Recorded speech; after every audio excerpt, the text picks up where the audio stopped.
ഗൂഢതന്ത്രത്തിലൂടെയാണ് reporter ചാനലിൻ്റെ തീവ്രവാദിയായ റാഹിം പറഞ്ഞു വിട്ടത്. അയാളെ തീവ്രവാദിയാണെന്നുള്ള എനിക്ക് ചില ഇൻഫർമേഷൻ കിട്ടിയോ പറഞ്ഞു.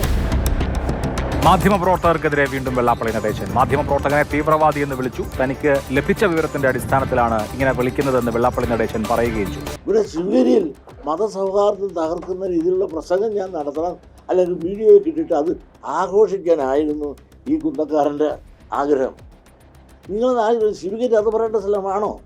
വ്യാഖ്യാനിച്ച് ഞാൻ മതവാദിയാണ്, അല്ലെ തീവ്രവാദിയാണ്, അല്ലെ മുസ്ലിം വിരോധിയാണ്, അല്ലെ മറ്റു സമുദായത്തിനെതിരാണ് എന്ന് നാളെ ചർച്ച ചെയ്യാനും അത് പ്രചരിപ്പിക്കുവാനുമുള്ള ഗൂഢതന്ത്രത്തിലൂടെയാണ് റിപ്പോർട്ടർ ചാനലിൻ്റെ തീവ്രവാദിയായ റാഹിം പറഞ്ഞു വിട്ടത്. ഈ തീവ്രവാദി എന്ന് പറയുന്നത് എന്തുകൊണ്ടാണ്? അദ്ദേഹത്തിന്റെ പേര് അതുകൊണ്ടാണ്, അല്ലെങ്കിൽ ഇതിനു മുമ്പ് അതുപോലെ തീവ്രവാദ ബന്ധത്തിൽ അദ്ദേഹം ഏർപ്പെട്ടതായിട്ടുള്ള അറിവുണ്ട് ഉണ്ട്. അല്ല, ഒരു മാധ്യമപ്രവർത്തകന് തീവ്രവാദി നിങ്ങൾ ആരാണ്? എനിക്ക് പറയാനുള്ള പറയാണ്. എൻ്റെ അനുഭവത്തിൽ താനാരാടോ? അത് എനിക്ക് പറയാനുള്ള അവസരം എനിക്ക് തരണം. താൻ കൂടുതൽ കസർക്കൊന്നും വേണ്ട. എനിക്ക് അയാളെ തീവ്രവാദി എൻ്റെ അടുക്കളയുണ്ട്. അത് ഉണ്ട്. ഞാൻ വേണ്ട, പറച്ചിലുണ്ട്. അതെ, എനിക്ക് പറയാനുള്ളത് പറയൂ. താൻ വെറുതെ കളിക്കാതെ, വെറുതെ വിരട്ടാതെ തന്നെ.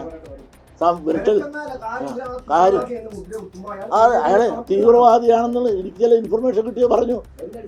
അത് നിങ്ങളോട് പറയേണ്ട കാര്യം എനിക്കില്ല കേട്ടോ. ആരാണ് താനെന്ന് എനിക്ക് മനസ്സിലായി.